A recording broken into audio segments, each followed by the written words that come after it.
আজকে খুবই সহজভাবে বড়ির আচার বানাইলাম। তো কিভাবে বানিয়েছি তো আপনারা দেখবেন। খুবই সহজভাবে এই আচারটা বানানো হয়েছে। তো এখন যেহেতু অনেক রোদ উঠেছে, তো বড়ই শুকিয়ে তারপর আমরা এই আচারটা বানাই। আর এটা সারা বছর কিন্তু বানিয়ে আমরা রেখে দিতে পারি। তো ডাল ভাতের সাথে খুবই ভালো লাগে এই আচারটা। তো এই আচার বানাতে বানাতে আমি আপনাদের সাথে শেয়ার করব একটি গল্প। তো এই গল্পটা আমি শুনেছি, আমার একটা ফ্রেন্ড আমাকে বলছে, তো আমার কাছে ভালো লেগেছে, তার জন্য আপনাদের সাথে শেয়ার করব। তো এক বিচারক বিচার করতে গেছেন। তো বিচারক বললেন, তোমাদের কথা শুনে মেয়েটিকে দেখে আমার যা মনে হলো, তোমাদের দুজনের কেউ নখের যোগ্যও না। তো একটি মেয়েকে নিয়ে ঘটনাটা ঘটেছে। তো আমার মতো একজন প্রসিদ্ধ ব্যক্তি এই মেয়ের বর হওয়ার যোগ্য রাখে।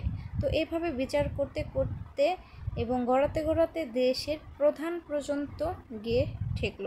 তো রাজা মেয়েকে দেখে হুঙ্কার দিয়ে উঠে বললেন, খামোশ, এ মেয়ে যে রাজার ঘর ছাড়ার কোথাও মানাবে না। তো এই জটিল পরিস্থিতিতে মেয়েটির মুখ হলো, আমার কাছে এই সমস্যার সমাধান আছে। তো মেয়েটি বলল তাদেরকে, আমি দৌড় দেব, যে আমাকে আগে দৌড়তে পারবে তার সাথে আমার বিয়ে হবে। তো মেয়েটি তীর বেগে দৌড় দিল, তার পিছু পিছু বরবাহিনী ও পরিমুড়ি করে ছুটল। তো দৌড়াতে দৌড়াতে কিছু দূর গিয়ে বরবাহিনী হুড়মুড় করে এক অতল গহ্বরে পড়ে গেল।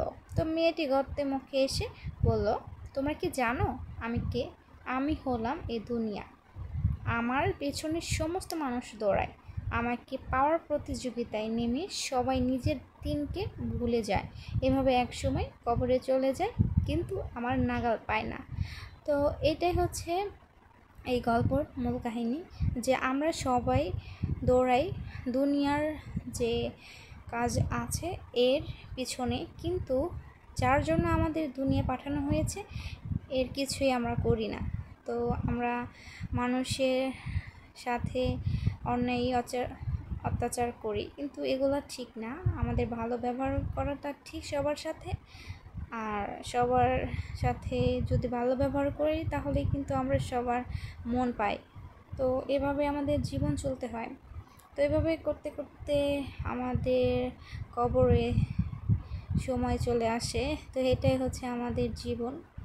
তো এই তো বললাম, আর আচারটা বানিয়ে ফেললাম খুবই অল্প সময়ে। তো তেঁতুল দিলাম একটু, তো খুবই ইয়ামি হয়েছিল এই আচারটা।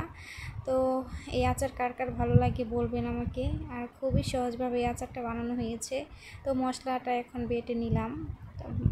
আমার কাকে বানিয়েছিল আমার সাথে। তো আচারটা এতটাই মজা হয়েছে যে আমরা কিন্তু সবাই অনেক মজা করে খেয়েছি। তো এই তো লাস্টে আমার আচারের ফিনিশিং তো দেখতে পাচ্ছেন।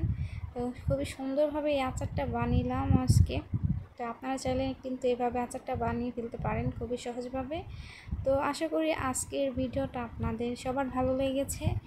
আবারও চলে আসবো নেক্সট কোনো ভিডিও নিয়ে আপনাদের মাঝে। তো সবাই ভালো থাকবেন, সুস্থ থাকবেন। সবাইকে বিদায় জানিয়ে চলে যাচ্ছি। আল্লাহ হাফেজ।